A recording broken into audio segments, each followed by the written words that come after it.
कि वे तनाव वृद्धि नहीं चाहते, बशर्ते पाकिस्तान भी ऐसा ही व्यवहार करे। देश के साथ साझा की गई है बड़ी बात जो बताई गई है वो ये कि पाकिस्तान ने लड़ाकू विमानों का इस्तेमाल किया, ड्रोन, लड़ाकू विमान और मिसाइलों का इस्तेमाल किया गया। 26 जगहों पर हवाई घुसपैठ की गई है। ये बताया गया एयर स्पेस वायलेट किया गया है। पाकिस्तान ने हाई स्पीड मिसाइल का इस्तेमाल किया। हमले के लिए पंजाब के कई एयरबेस पर मिसाइलें दागी गई हैं। पाकिस्तान ने अस्पतालों, स्कूलों को भी निशाना बनाया गया है। पाकिस्तान सेना ने पूरी पश्चिम मोर्चे पर लगातार आक्रामक गतिविधियां जारी रखी। उसमें UCAV drone, long range weapons, loitering munitions और लड़ाकू विमानों का उपयोग कर भारतीय सैन्य ढांचे को निशाना बनाया। नियंत्रण रेखा पर भी ड्रोन घुसपैठ और भारी कैलिबर हथियारों से गोलाबारी की। अंतर्राष्ट्रीय सीमा और एलओसी पर श्रीनगर से नलिया तक 26 से अधिक स्थानों पर हवाई घुसपैठ के प्रयास किए गए।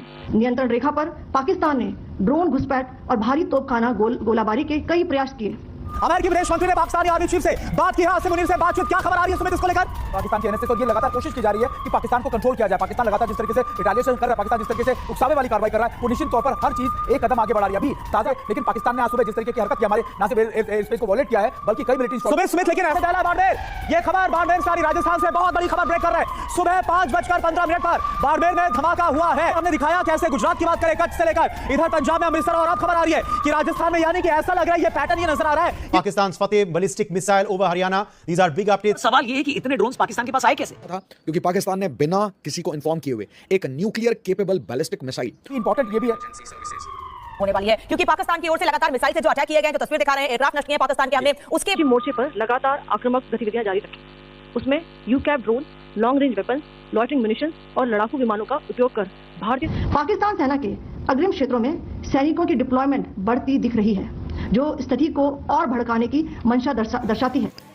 दोस्तों, जैसे कि आपने हाइलाइट्स में देख ही लिया है, चंद सेकंड के बाद हम मुकम्मल वीडियो की जानिब भी चलेंगे। दोस्तों, भारत पाकिस्तान को मुसलसल 3 रोज से तंग कर रहा था, लेकिन पाकिस्तान के एक हमले ने भारत की कमर तोड़ कर रख दी है। वो भारतीय मीडिया जो कि बड़ी बड़ी बातें कर रहा था, आज मानने पर मजबूर है कि पाकिस्तान ने भारत का काफ़ी नुकसान किया है, और अब बात यहाँ तक पहुँच चुकी है कि अमेरिका को शामिल करके जंग रुकवाने की बात की जा रही है। मज़ीद दोस्तों, भारतीय मीडिया इस वजह से क्या कुछ कह रहा है, आइए हम चलेंगे वीडियो की जानिब। चैनल पर पहली बार आए हैं, वीडियो को लाइक और बेल की घंटी के साथ ज़रूर सब्सक्राइब कर दें। देश के साथ साझा की गई है बड़ी बात जो बताई गई है वो ये कि पाकिस्तान ने लड़ाकू विमानों का इस्तेमाल किया, ड्रोन, लड़ाकू विमान और मिसाइलों का इस्तेमाल किया गया। 26 जगहों पर हवाई घुसपैठ की गई है। ये बताया गया एयर स्पेस वायलेट किया गया है। पाकिस्तान ने हाई स्पीड मिसाइल का इस्तेमाल किया। हमले के लिए पंजाब के कई एयरबेस पर मिसाइलें दागी गई हैं। पाकिस्तान ने अस्पतालों, स्कूलों को भी निशाना बनाया गया है। पाकिस्तान की तरफ से ये साफ तौर पर बताया गया है। पाकिस्तान सेना ने पूरी पश्चिम मोर्चे पर लगातार आक्रामक गतिविधियां जारी रखी। उसमें UCAV drone, long range weapons, loitering munitions और लड़ाकू विमानों का उपयोग कर भारतीय सैन्य ढांचे को निशाना बनाया। नियंत्रण रेखा पर भी ड्रोन घुसपैठ और भारी कैलिबर हथियारों से गोलाबारी की। अंतर्राष्ट्रीय सीमा और एलओसी पर श्रीनगर से नलिया तक 26 से अधिक स्थानों पर हवाई घुसपैठ के प्रयास किए गए। भारतीय सशस्त्र बलों ने अधिकांश खतरों को सफलतापूर्वक निष्क्रिय किया। नियंत्रण रेखा पर पाकिस्तान ने ड्रोन घुसपैठ और भारी तोपखाना गोलाबारी के कई प्रयास किए। कुपवाड़ा, बारामूला, पुंछ, राजौरी और अखनूर सेक्टर्स में तोप, मोर्टार एवं हल्के हथियारों से भीषण गोलाबारी जारी रही।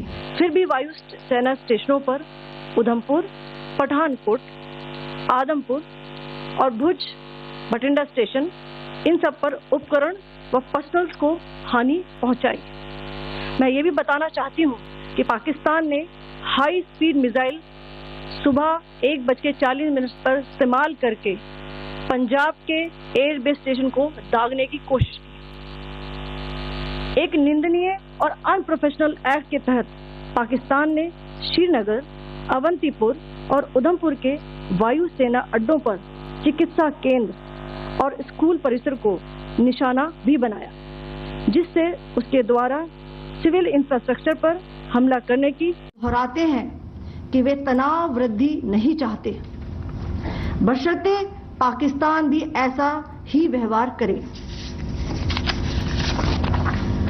आखिर मैं आपको कुछ वीडियो दिखाना चाहती हूँ जहां पाकिस्तान द्वारा सैन्य ठिकानों को जानबूझकर निशाना बनाने के पश्चात भारतीय सशस्त्र बलों ने त्वरित व सुनियोजित जवाबी हमले किए।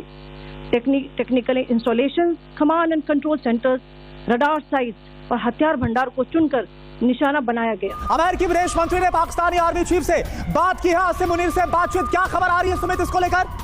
हालांकि देखिए, अभी आपने बताया कि किस तरीके से आसिफ मुनीर से बात की गई, लेकिन मैं आपको बताऊं कि इंगेजमेंट जो होगा वो गवर्नमेंट से ज़्यादा होगा। अब एनएसए लेवल की लगातार टॉक्स की गई थी। खुद जो अमेरिकी एनएसए उन्होंने बात की थी, मार्को रूबियो ने, पाकिस्तान के एनएसए से, और ये लगातार कोशिश की जा रही है कि पाकिस्तान को कंट्रोल किया जाए। पाकिस्तान लगातार जिस तरीके से रिटालिएशन कर रहा है, पाकिस्तान जिस तरीके से उकसावे वाली कार्रवाई कर रहा है, वो निश्चित तौर पर हर चीज़ एक कदम आगे बढ़ा रही है। अभी ताज़ा हालात ये है कि भारत ने कल भी साफ तौर पर कहा था कि हमारे सारे एक्ट जो होंगे रेसिप्रोकल होंगे, यानी पाकिस्तान जो करेगा हमारे अटैक्स, हमारे एक्शंस उसी तरीके के रेसिप्रोकल एक्शंस होंगे। ऐसा लग रहा है कि पाकिस्तान इस तरह से बौखलाया हुआ है, डेस्परेशन इस कदर है कि हमने देखा हिदायत डोनाल्ड ट्रंप की तरफ से इससे पहले दी गई पाकिस्तान को, फिर वहां के उपराष्ट्रपति जेडी वेंस सामने आते हैं, मार्को रूबियो की तरफ से कई बार बताया गया, और अभी यह खबर आ रही है कि वो डायरेक्टली बातचीत में एंगेज हो रहे हैं आसिम मुनीर के साथ, लेकिन डेस्परेशन इस कदर है कि पाकिस्तान हमले नहीं रोक रहा है। देखिए, एक बात बिल्कुल क्लियर है, बात यह है कि अब ये लड़ाई आसिफ मुनीर की लड़ाई हो गई है, और आसिफ मुनीर लगातार ये कोशिश कर रहे हैं कि वो किसी भी तरीके से इस बात को जस्टिफाई कर सके, अपने फेस सेविंग कर सके कि ये लड़ाई उनके द्वारा लड़ी गई है। अभी लेकिन पाकिस्तान ने आज सुबह जिस तरीके की हरकत की, हमारे ना सिर्फ एयर स्पेस को वॉलेट किया है बल्कि कई मिलिट्री सुमित, लेकिन ऐसा बाड़मेर, ये खबर बाड़मेर से आ रही, राजस्थान से बहुत बड़ी खबर ब्रेक कर रहे हैं। सुबह 5:15 पर बाड़मेर में धमाका हुआ है। हमने दिखाया कैसे गुजरात की बात करें, कच्छ से लेकर इधर पंजाब में अमृतसर, और अब खबर आ रही है कि राजस्थान में, यानी कि ऐसा लग रहा है, ये पैटर्न ये नजर आ रहा है कि सीरीज ऑफ अटैक को लॉन्च किया गया नॉर्थ से लेकर टुवर्ड्स वेस्टर्न बॉर्डर। और ध्वज और इस वक्त हमारे साथ है ध्वज, इस पर और क्या खबर आप दे सकते हैं? सीमावर्ती इलाके में पाकिस्तान की तरफ से जो हमले हो रहे हैं लगातार, और बात की जाए जैसलमेर, बाड़मेर और फलौदी की, ये तीनों एयरबेस हैं, यानी कि जो पाकिस्तान के जो निशाने हैं सीमावर्ती इलाके में, जितने भी जो एयरबेस हैं उनको निशाना लगातार साध रहा है। देर रात को भी जो है लगातार ड्रोन से हमले हुए, और आज सुबह फिर से। Pakistan says it has launched a military operation against India. Pakistan claims to have struck targets in response to what it calls recent Indian. Pakistan's Fateh ballistic missile over Haryana. These are big updates coming in. India has shot down the Fateh ballistic missile that Pakistan had fired across the LOC. We've shot it over Haryana. These are the big news updates coming in. पर सवाल यह है कि इतने drones Pakistan के पास आए कैसे? जवाब है टर्की से। जी हां, वही टर्की या तुर्की है जिसके यहां जब भयंकर अर्थक्वेक आया था तब सबसे पहले उसकी हेल्प के लिए भारत आगे आया था। वही टर्की जहां आज भी हर साल लाखों टूरिस्ट इंडिया से जाते हैं और वहां की इकोनॉमी में कंट्रीब्यूट करते हैं। उन सारे टूरिस्ट से मैं यही कहना चाहूंगा कि थैंक यू दोस्तों, थैंक यू। आपके टूरिज्म के पैसे से अब देखिए टर्की टेररिज्म को सपोर्ट कर रहा है।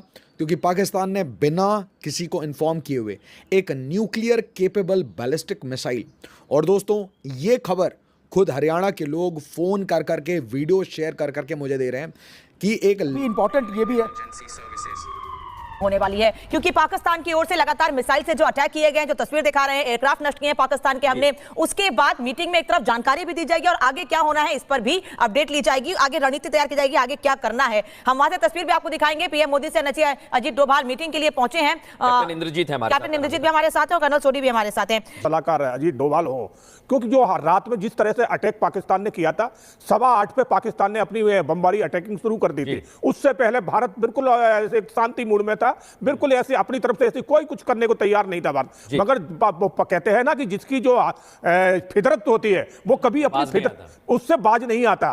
8:15 होते ही पाकिस्तान ने हमारे सरहदी क्षेत्र जितने हैं, जम्मू कश्मीर से लेके और कच्छ भुज तक, कोई ऐसी जगह नहीं छोड़ी जहां उसने मोर्टार और रॉकेट लॉन्चर न दागे हो। मगर मोर्चे पर लगातार आक्रामक गतिविधियां जारी रखी।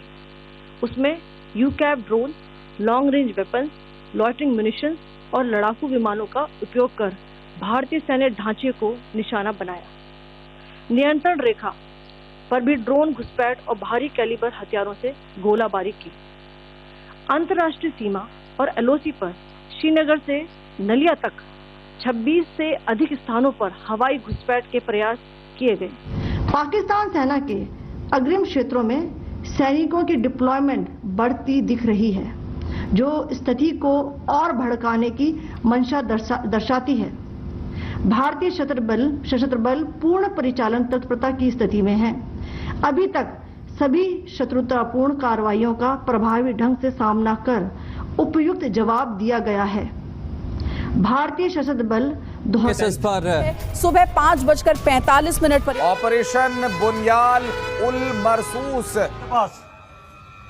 आप देख रहे हो उधमपुर में भी बम फटा।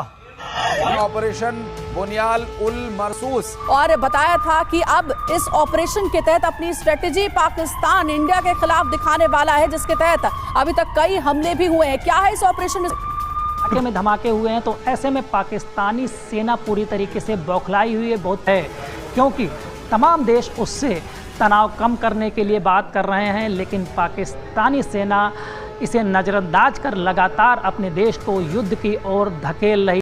उधमपुर एयरबेस को 3 मिसाइलों से निशाना बनाया गया। भारत के 70% बिजली के ग्रिड को नाकारा कर दिया गया है। उधमपुर के मनाजिर दिखा रहे हैं जहां पर भारत की तंसीबात को निशाना बनाया गया है। पाकिस्तान हो गया, लेकिन इसके बाद पाकिस्तान अपनी हरकत से बाज नहीं आ रहा है। उसने भारत पर मिसाइल से अटैक किया है। जो ऑपरेशन को एक नाम भी दिया है, पाकिस्तान ने ऑपरेशन को नाम दिया है बनियान उल मरसूस ऑपरेशन। ये पाकिस्तान की ओर से ऑपरेशन शुरू किया गया है। अभी तक यहाँ पर बिजली कटी हुई है और यहाँ पर जो सारे काम एग्जैक्ट लोकेशन हम नहीं बता रहे सिक्योरिटी रीजंस की वजह से, लेकिन सबसे ज्यादा हैपनिंग जगह वही है क्योंकि पाकिस्तान बाज नहीं आ रहा है। साहिल देखिए, लगातार जो पाकिस्तान की ओर से शेलिंग की जा रही है, लगातार वो तुरंत होनी थी, इमरजेंसी प्रेस कॉन्फ्रेंस बुलाई गई थी, लेकिन वो पोस्टपोन की गई है। इसका मतलब और कहीं ना कहीं पाकिस्तान फिर से सीज फायर वॉयलेशन तो कर ही रहा है। जिसे संभवतः दिल्ली को टारगेट करके साहिल दागी गई थी फतेह नाम की, उस फतेह की बताया था DGISPR ने, जब हम कार्रवाई करेंगे तो तुम्हारे मीडिया को बताने की जरूरत नहीं पड़ेगी, तुम्हें बताने की जरूरत नहीं पड़ेगी, खुद चीख कर पता चलेगा। यू नो इट बेट, हमारी कितनी मिसाइल्स है, चाहे वो ब्रह्मोस हो, अग्नि हो, पृथ्वी हो, नाग हो, त्रिशूल हो, मल्टीपल मिसाइल्स आर देयर, हमने इस्तेमाल भी नहीं करी है। जी तो दोस्तों, ये थी आज की हमारी वीडियो। मज़ीद अगर आप इस तरह की वीडियो देखना चाहते हैं और भारतीय मीडिया के रिएक्शन सुनना चाहते हैं पाकिस्तानी पॉलिटिक्स और मज़ीद खबरों के हवाले से, तो हमारे इस चैनल को बेल की घंटी के साथ ज़रूर सब्सक्राइब करें। मिलते हैं अगली वीडियो में, तब तक के लिए इजाज़त दें।